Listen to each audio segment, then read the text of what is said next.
Hello and welcome to Behind the Barcode, a Baptist World Aid Australia series that unpacks the truth about ultra-fast fashion and also how it impacts people and the planet. My name's Hannah, and having worked at a not-for-profit for almost 10 years, I'm now on a mission to be more mindful about what I buy. And I'm Kat. I work to make the fashion industry more ethical, and I love bringing those insights into my everyday life and into my wardrobe. We are your hosts for this conversation. Ultra-fast fashion is reshaping how we wear, value, and buy our clothes. These cheap clothes really do come at a great cost. So, without further ado, let's get behind the barcode. So, how did we get here? This episode, we're going to be talking a little bit about the history of ethical fashion, and maybe we'll just kick off with a couple of stats and let's dive into it. Okay, did you know that Australians used to spend 10 to 14% of income on clothing? Now they spend 3%. But Australians still buy 4 times more clothing than we did 30 years ago. So that says a lot about the value of the clothes, doesn't it? There are still as many days and seasons in the year, and yet how is that happening? Yeah, it's crazy. I think you used to save up for something that you really wanted, and now you just don't have to do that. We're spending way less on way more clothing. How did we get here, though, is a really interesting question. It's not something that I previously knew a lot about, but I've been doing some research, and just the story, those points in history that really shed light on the situation, I think is so interesting. There is this great book called Worn, A People's History of Clothing by Sophie Thanhauser. And a lot of what I have learnt has been just from hearing interviews from her about this book, and also we'll be hearing a bit from Payne, again, the Dean of RMIT Fashion School, obviously very well versed in the topic. But just to get us started, I think we can map the change and evolution of our fashion system and how we interact with our clothes actually by the size of our wardrobe. So we used to have back in the day, hundreds of years ago. Unless you're a vampire. Yep. Clothes storage was just 2 hooks on your wall, or 1 hook on your wall, like kind of what you'd hang your towel on. You had a dress to work in and a dress to go to church in. That's all you needed and could afford, and you would certainly take really good care of it. So whatever you weren't wearing just went on the hook. Then over time, our wardrobes have grown. I certainly have a little bit more than just a hook for my clothes. But even the invention and popularization of the walk-in wardrobe meant that we just bought more. We had more storage and we just filled it. That's crazy. And can I just say that type of psychology matches the, if you have a big plate at dinner, you're going to fill it, right? Like at a buffet or something. Whereas if you took a smaller plate, you might not eat as much. So true. Or like, a shopping cart. Yeah. How big's your shopping cart when you just need a couple of things? So that's really interesting. Yeah, I think we love abundance and sort of security in knowing we'll always have what we need. And filling the gaps if we see it. In France, Louis XIV was trying to support local industry and the local economy. So he asked dressmakers to change their pattern each year. So suddenly you could tell when you were at the ball who's wearing last year's style. And that was the start of just the seedlings of that consumerism, that you could tell now who was on trend and who was off trend, who had the money to spend. And of course, the whole industry flourished from people buying more than just that one dress to live and work in. Of course, it was the French who kicked that off. That's right, yes. So the Dean of the Fashion School at RMIT, Payne, who we heard from in our last episode, she actually gave us a great overview in our interview with her of some of those key points in the fashion timeline that has evolved alongside those wardrobes from hooks to walk-ins. So we might just hear from her as to how she gave us that overview. Pivotal points, I suppose, obviously the Industrial Revolution and actually beginning to make cloth in a mechanised way. Everything sped up from that point and it grew faster and faster. But a really pivotal point came in the early 2000s when we saw the protections that were in place to protect local industries, the local clothing manufacturing industries were dismantled, and the whole global industry became liberalised.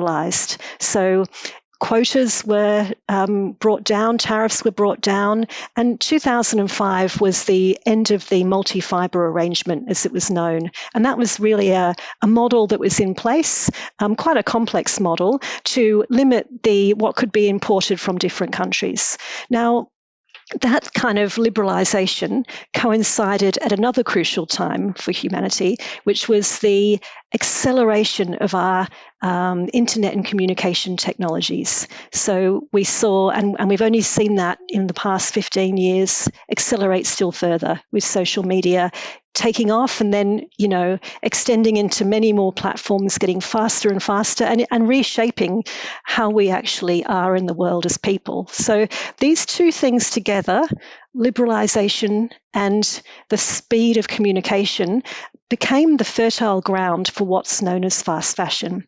So, okay, very interesting. I didn't know about the change in tariffs and international, these sort of international laws making such a big difference to how clothing was produced only in like the last 25 years. That's really interesting. The history of fashion has moved away from this artisanal, slow production of clothes, and this practice that was held by only a few people, or and clothing being utility clothing. So it's gone from this artisanal practice to an industry. And along the way, it's changed consumers' expectations and attitudes about their clothes. This is really interesting. So after the French, that sort of, who was it? King Louis? I've already forgotten. Yeah. So 14th, I think. Yes, yeah. King Louis the 14th. We then get into, the Industrial Revolution. There's so many interesting different kind of layers. It's not just because of one reason, but it's multiple layers and multiple reasons that we think the way we do now. Yeah. Yeah. Can you unpack a couple more of those? Of course, the Industrial Revolution changed a lot of things. Yes. Not just fashion. Yeah. The steam engine, machinery, the sewing machine, all sorts of things. But that meant that material could be made en masse rather than by hand. A lot of children involved in the labour at that point, picking the seeds out of cotton and putting their little hands to fix bits of the machinery. And it really did open the door for mass production across all industries of the world, including fashion. And there's benefit from that, like the printing press and education, making sure that people are clothed with what they need, but also this acceleration of what would soon become rampant consumerism and, just that mass consumption and ability to market and sell these things as industry rather than, as you said, artisanal, beautiful, creative expression. You are now just a piece in the puzzle along the way. Yeah. My brain just went to, the idea of King Louis XIV. That was fashion was then only for the wealthy because they were the only ones who were able to visit and view those balls. Yeah. Somewhere along the way, it became fashion for all, right? That's right. That's also must have been a really key element? I think pieces like, celebrities becoming more accessible through film and printed media. Also, I'm sure that the Sears catalogue and that kind of era would have played a real part in asking who do I want to be and what do I want to look like and what is the latest trend. And runways, they played a part in sort of showcasing that. That's right. And then marketing really picks up in the 1920s and you really see not just this product will serve a purpose for you, but this product will say something about you. You're the kind of wife that is able to do X, Y, Z, rather than you need an apron to keep your clothes clean, for example. Interacting there with identity. You know, what you wear is also a reflection of who you are, which is what we were talking about earlier, that it's pretty key. A key part of our purchasing decisions is whether it says what it says about me. Yeah. And I think it's so interesting because clothing has just become more mass-produced, but then we're clinging to it for our individual expression at the same time, even though everyone's wearing it. And again, as you called out, it was so interesting that piece of customs and tariff legislation that set the tone for the fashion industry. So that was called the Multi-Fibre Agreement, which protected local industry. And it's so align to what we're hearing in headlines now about Trump wanting to protect or bring back local manufacturing. Yes, can you unpack that? So obviously this is what Alice just mentioned, but what was the multi-fibre, what did you call it? Multi-fibre agreement. Great, multi-fibre agreement. I don't know tons about it, but I think it set limits on how much we could import, what kind of fibres were used and where they were made. Sure. And it really protected local Domestic? industry because of the price point. Yeah. That got taken away and fashion became way more affordable.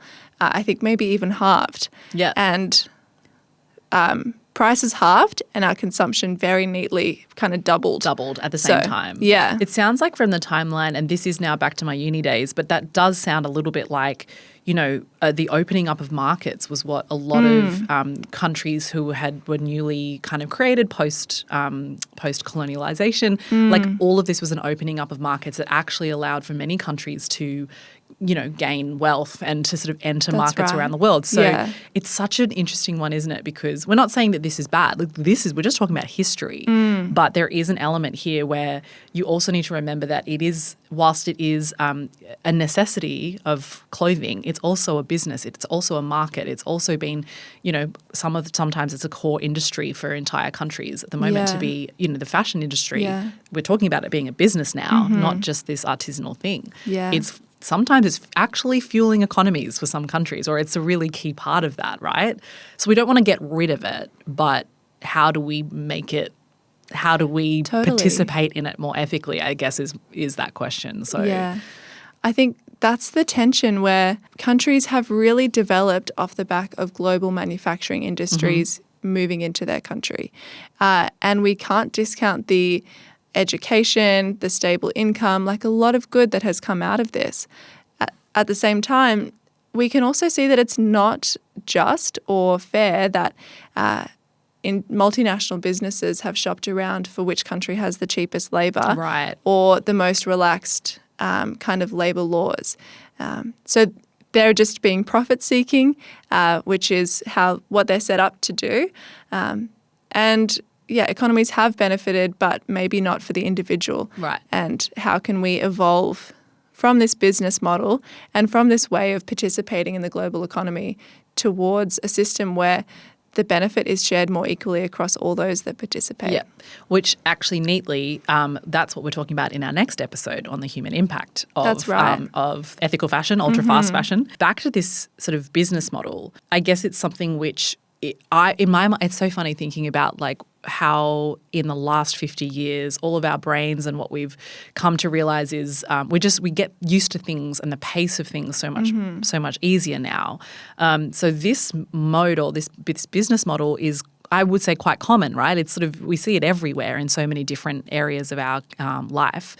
But 50 years ago, probably, or maybe 60 years ago, we just would not have been like considered. The way that Alice mentioned that, it's so much more reactive now instead of perhaps fashion being haute couture. Is that how you say it? Yeah, I think so. Haute couture. But, where, it was only for a small group of society who could afford it, or, it was really forward-thinking and really, we're now seeing cycles of it. We're now seeing it made en masse. We're now seeing it really reactive to whatever one person decides to wear, one celebrity decides to wear. This is a whole brave new world. In this conversation, you just can't talk about ultra-fast fashion without always talking about social media and the evolution of how fashion companies have used social media. These platforms, of course, there's that old saying that if you didn't pay for the product, you are the product. Your attention is being capitalized on initially to show you ads. And the longer that you stayed on these apps, you saw more ads and they guessed what you would like, or they just kind of threw it out there. They had some basic persona kind of information about you on social media. But really what ultra-fast fashion does is flip that, and they are deciding what to make and what to sell you based on how you behave on social media. Right. So there's just... And quick, right? Yeah, insane amounts of data flowing to these companies. And they're turning it around so quickly. Those lead times that used to be, I don't know how long it would take to spin silk by hand and tailor a ball gown to you is not how long it takes for a fast fashion business to look at the runway and get it onto shelves for the mass market. And then for businesses like Shein and Temu, they see it, well, their algorithm, data spies, whatever it is, sees it on social media. Then they have pattern makers and the people that can make the samples so quickly. They have modeling facilities right there in-house or in the same production region. So you're seeing an ad for that thing that you saw Hailey Bieber wear like a day or two later. And then they're testing and seeing if you respond to that, and then they'll make more if it worked out. Yeah. It's something that boggles the mind. Also, as someone who does work in marketing, albeit for a charity, it's so clever.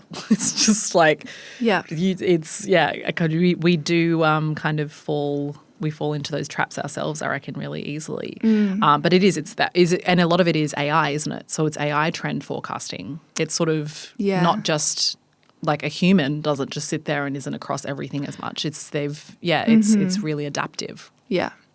And they would argue that there's something sustainable about that they're actually responding to what the consumer needs and just testing it in a small number of products before they commit to a huge shipment of something that was decided months ago if it would work. On one hand, that's true. On the other hand, when we think back to the 2,000 to 10,000 styles they're putting out a day, some of those might take off, and others, even if they only produced 100 or 200 to start with, that's a lot of failed attempts leftovers there and a lot of leftovers. That's right. Yeah. We've talked about artisanal fashion. I guess that might be the Louis XIV, and also just the small, you make them small, you make the clothes really good and long-lasting. We've talked about the sort of utility clothes, just your work and your church and, you've got your two and that's it, and make it last forever, and maybe summer, winter maybe. I'm interested in this idea of, so we've gone through, I guess, general fashion and post-war probably, post-World War II. We're talking a bit about ultra-fast, but what was just then, what's before that? What's fast fashion then? Yeah, so fast fashion is really that model that has eyes on the catwalk and makes it accessible for the public, really affordable. We're talking 26 or 52 seasons a year. So there's always something new to look at. They really did succeed in brick and mortar stores around the world, and they're huge. Yeah. This is like the H&M, the Zara of the world. Yeah. And again, benefiting from that global supply chain. 100 hands, many country borders that it's passed through before it gets to you. That's okay. So because we still live in a world where fast fashion exists, as well as arguably artisanal fashion or slow fashion, as some call it. Yeah. And then we do also have the ultra fast fashion. Is part of that difference that ultra fast is mainly online? Yes. Yes. Great. It's very digital forward. Yeah. I mean, you'll see pop-ups from these brands sometimes, but their advertising is a lot of influencer content, a lot that slots into your social media feed without you really being able to notice it. I've recently been getting these Temu ads that have the dots at the bottom like it's a carousel that you're meant to swipe through. Right. You don't notice it's an ad. You go to swipe through it and then you're actually swiping to their website. And every time I'm like, I've been caught by this. Cheeky. Yeah, very cheeky. And then now you're on the algorithm and it'll keep being fed to you all the time. And you're also shopping more often on an app than even on a website. Right. Yeah. So you're going to this app that has games and deals, and you can scroll forever like you can scroll your Instagram feed. They've set it up not even to have those like page breaks that give you that second of going, do I want to go to page 17 of 32 of dresses? Interesting. But you don't even think about it because you're just scrolling forever. Yeah. And we have a consumer psych episode coming up so we can think about those things more. But the way that they've really tapped into how our minds work on social media and learnt and shaped what we want as well.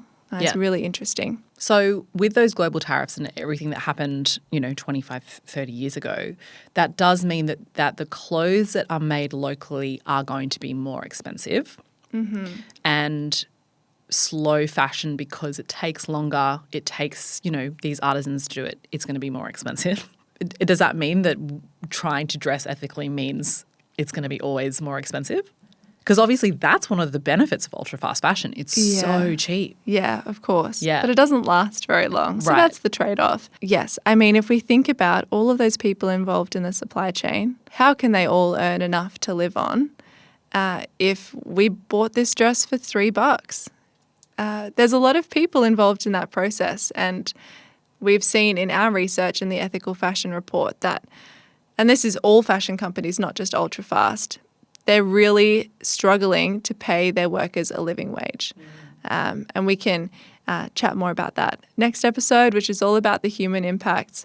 Another key feature of these ultra-fast fashion businesses is that often they produce in China primarily, and they also are headquartered in China or much closer to, and they ship straight from there, which is how they're able to get around some of these import regulations and taxes. So rather thereby than making it cheaper for us consumers. That's right. That's right. And much more dynamic. That's really the strength and I guess the addictiveness, the insane profitability and growth that these companies have seen is that very dynamic, responsive, quick model. It's not someone in the headquarters in the Netherlands deciding what I will look good in Australia in 6 months' time and going and getting patterns made somewhere and getting the garment designed somewhere else from fabric that they don't actually know where it's come from. It's just come through, textile markets. It's now really all happening on social media, on the internet, on these apps and from the producing region more directly to me. Yeah. That makes a lot of sense. So that's also another difference between fast fashion and ultra-fast fashion. Actually, probably a key difference to call out as well is that while both Shein and Temu use huge networks of suppliers, Temu will position itself more as just a marketplace for different sellers to list things, kind of like Amazon or Alibaba as well. Shein, you're still more likely to buy something that is a Shein in-house brand. But it kind of gives them a way of washing their hands of the ethics, going, yes, I'm the company that's listing this, that's put the pressure on producers to set certain prices and timelines, but it's not me that had forced labor happening in my factory. It's not me that picked all of the garments to be made from polyester. That was someone else's responsibility. Fascinating. And so they kind of want to shift the blame onto factory owners or the producers. Right. Yeah. That's Temu. That's Temu a little bit more so, but it's a flavour that you'll see across these businesses. Either they go, look, I'm not the one at fault here, or if they admit fault, they'll say, well, the whole industry uses a lot of polyester and we, like the whole industry, use polyester. Or the whole industry struggles to regulate working hours, and so it's no surprise that we do too. And I think that's a really interesting theme to come out in some of their public reporting as well. That is very interesting. Well, I think what we'll do is just pause for a little ad break. Yeah. In this podcast, we've been talking about injustice in the fashion industry, but that's not the only place we see this problem. For 700 million people around the world living in extreme poverty, injustice is felt in the small things. Who gets to eat, be paid fairly for work, drink clean water, go to school, sleep somewhere warm tonight? It's not right that so many people, through no fault of their own, can't access the small yet vital things in life. But together, we can change that. Baptist World Aid is an aid and development organization. Since 2013, we've been working towards creating a fairer fashion industry, one that's better for people and better for the planet. And for over 60 years, we've also been connecting generous Australians with local Christian partners who work alongside children, women, and men, helping them fight injustice and build long-term solutions to poverty. We help communities prepare for disasters like floods or earthquakes, and we help our local partners provide emergency aid when disasters strike. Together with our partners and local communities, we dream of a world where poverty has ended and all people enjoy the fullness of life God intends. To learn more about our work and how you can get involved, visit baptistworldaid.org.au, also linked in the show notes. Okay, so we're back. So my question is then, has the industry just been giving us what we want? is actually the fault. Is it the fault of consumers then? Because we're obviously driving the machine and the demand. Actually, Alice had something really interesting to say about that. So I will let Alice answer that question. I find it quite tricky when we start to put the blame on consumer culture here. When we think about the massive marketing budgets, when we think about the technologies that are designed so that we don't put down our phone, these are intentionally used to, I guess, influence the behaviour of regular people, if you like, such as you and I. And they're used very strategically and they have massive budgets behind them. So yes, we can say, well, the industry they're only giving people what they want. Sure. Equally, people have lived in very different cultures, very different clothing cultures for millennia and have been happy and have had well-adjusted lives. It's not as if it's all being driven by consumers here. It's really, they've put out a banquet for people, and they've taken away every barrier for us to gorge ourselves on that banquet. So why wouldn't we? So I do take issue with the sense that it's consumers driving this. I think consumers are behaving, or people, regular people like you and I, are behaving rationally in that when we have a cheap option put to us, why wouldn't we select that? What we really are in a situation where we need boundaries and rules reshaped and reset. We absolutely have seen a rise in what we might call binge eating, if you like, behaviours and overbuying, overpurchasing, buying more than we need, being kind of seduced by desire and wanting more and more. And that's absolutely something that is a characteristic of modern consumer culture. However, I would say that innate desire in humanity for newness, the desire to fit in, the desire for expression, that has actually been harnessed and effectively weaponized against everyday citizens by the industry. And that's been done very intentionally and rationally from their perspective for profit. However, we're in an environment where we're taking far too much from the living world, and we're imagining that this can go on forever, and in fact that it can keep growing forever. We really need to profoundly rethink our relationship with our material world. And ultimately, industry has the responsibility to change those business models. And more importantly, governments have a responsibility to reset the rules of what a good life should and can be. Okay, Alice, I think that is so good. Well, okay, let me just pause for a second. I feel that is helpful to know, because again, I think we said this last episode, but we don't want to feel so guilted that, we're doing the wrong thing every time we do participate in it. But we are, like in some ways we're kind of, I'm not going to say victims, but we are consumers of very, very clever psychological, consumer behavioral tools and things. So the way that she said that it's been weaponized, I think, is a really interesting point, that it has been for profit especially. It helps me to feel not so bad every time despondent. I accidentally that I might have to, quickly buy a dress for a wedding the week before because I didn't have time to do it before. Yeah, what she said was really interesting and, as you said, comforting. But if we think about maybe going back to that import regulation, the multi-fibre agreement protected the industry and then it radically changed from the point that was removed.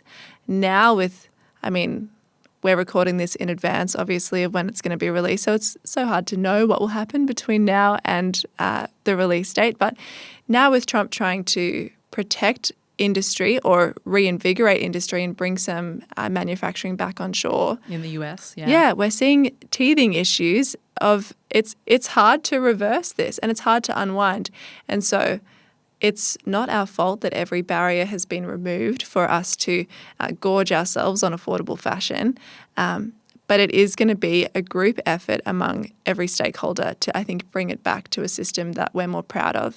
We need regulation, we need the industry to fall in line, and we need consumers to demonstrate our willingness to spend more on fashion that we believe in. Maybe we wait a little longer for a product to be shipped to us. All sorts of things that we can shape in our consumer behaviour, really to participate in the movement towards something that we do want to see. Well, I was going to ask actually, like, what is something that we can do? But you've just answered one of those questions. Yeah. But you mentioned last episode we do have a Speak Out to MP tool on the Baptist World Aid site. Can you explain maybe this is part of it, is sort of helping to move the dial on some of those bigger decision makers? That's right. Well, with businesses really of the scale that we're talking about with ultra fast fashion, we need regulation at a scale that matches. Right. Systemic solutions, really. We should, of course, change our personal practices to align with our values, speak out directly to the brand, but speak out to our government to reflect our values and say, we won't stand for products made with forced labour, and you need to do your due diligence and ensure as a business that that's not your product. And we also are committed to products that are made with a little less environmental harm and a consideration of the whole life cycle of that garment. Yeah. So those are the two things that we have sort of scaffolded for consumers to speak out about. And you can head to our tool, pop in your postcode, and it will send an email right to your local MP saying, this really matters to me. That's great. So it does just set the tone. Yeah. And I guess our ethical fashion report also, it gives us some of the information. It's more like it's close to us. It's at our fingertips, the ability for us to view what fashion companies might not have wanted us to know in an earlier, era. Is that right? That's right. Yeah. I think we are so removed from the conditions that our clothes are made in. And if I were at the factory, I probably wouldn't have hired a child or taken someone's passport so they can't leave work or get to a safe environment. That's terrible. Yeah. Okay, we've talked about, all of the different seats, fast fashion, ultra fast fashion. There's, I guess, a subcategory here of fashion in let's looking at the history of it, which I'd love to ask you is, when did this idea of ethics around fashion, this sort of movement of people, ethical fashion come from? When did that come into our history? It's a great question. I would probably like to acknowledge that there have always been people that have been aware, that have chosen a different path, that have been closer to more of what happens in the industry and decided they want to step away from some of those practices. But really, it's always a tragedy that puts things on the global stage and gets people talking about it. And we saw that in the collapse of a factory in Bangladesh called Rana Plaza. Workers had sort of noticed and mentioned to their bosses, I don't feel safe working here because there are cracks appearing in the walls. And their bosses said, okay, well, if you don't want to work here, that's fine. If you don't come to work tomorrow, you won't get paid, or we might fire you. Yeah. Forgot the word. Right. So it affected their job security. Of what course. year? This was 2013. Yeah. And the next day, the factory collapsed and it killed 1,000 workers and injured many more. Truly devastating, a real collapse of a factory, but just a catastrophe of, our morals in production. And what we found is that there were labels of clothing brands that people knew in the rubble. And they said, actually, I am connected to this tragedy, even though it's on the other side of the world. Yeah, which is really heavy. Because whilst it might have been that sort of, warehouse manager enforcing these rules, they also had to keep to it's the bigger brand, the drive to get things quick and cheap, and we can't spend money on fixing up the factory. We need to keep our costs down so that we can be delivering that fast fashion to everybody. Yeah. Yeah. Just I think those expectations up and down the chain that are a little too good to be true. Right. Yeah. And so from 2013, there was perhaps a lot of more conversation. And you're right. I think a lot of, like you said, children in factories, like modern slavery, abolition, like has happened in various forms in different countries over decades. But that was quite a pivotal moment for the sort of birth of ethical fashion as a real driver for questioning us as consumers, that we might question why we're buying something. And that's right. Yeah, that is the first year that our ethical fashion report was released. Right.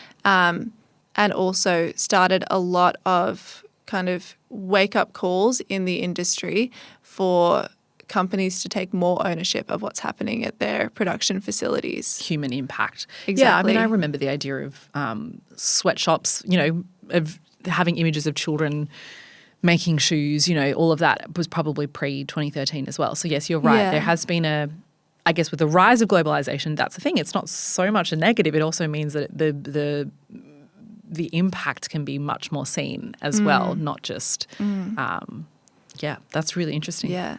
And actually Alice shared a really similar sentiment when I spoke with her recently. What that means, though, is that we're in a situation where it's quite hard to extricate the global industry from that, because, it's this the ability to manufacture at low wages means that there's a level of people become accustomed to those low prices, but really there's been no time in human history that clothing's been cheaper because of this strategy, if you like. So what that has brought is, yes, it's brought many benefits and employment in different countries. However, it's also come often with quite significant labour abuses. So there's been modern slavery concerns through many supply chains. And of course, your work in the Ethical Fashion Report has highlighted, all those issues that have been ongoing now for decades. And it continues to be a really fraught area. So it's a challenge that it's a double-edged sword, if you like, for countries, where on the one hand it brings economic benefits, and on the other hand it can be profoundly damaging for people and communities who are working in those industries. I come from a geography background, and there's a geographer called Val Plumwood, and she has this concept called shadow places. And that's really like, I get to bask in the sunshine of my cheap clothes and my meat that comes up perfectly packaged in the supermarket shelf, because there's people in my shadow that do the bits that I don't want to see, or the work that I don't want to face the reality of, or living in the conditions that are fueled by the prices that I'm used to. Wow. And so I think Western modern fashion consumption casts a long shadow for the workers throughout.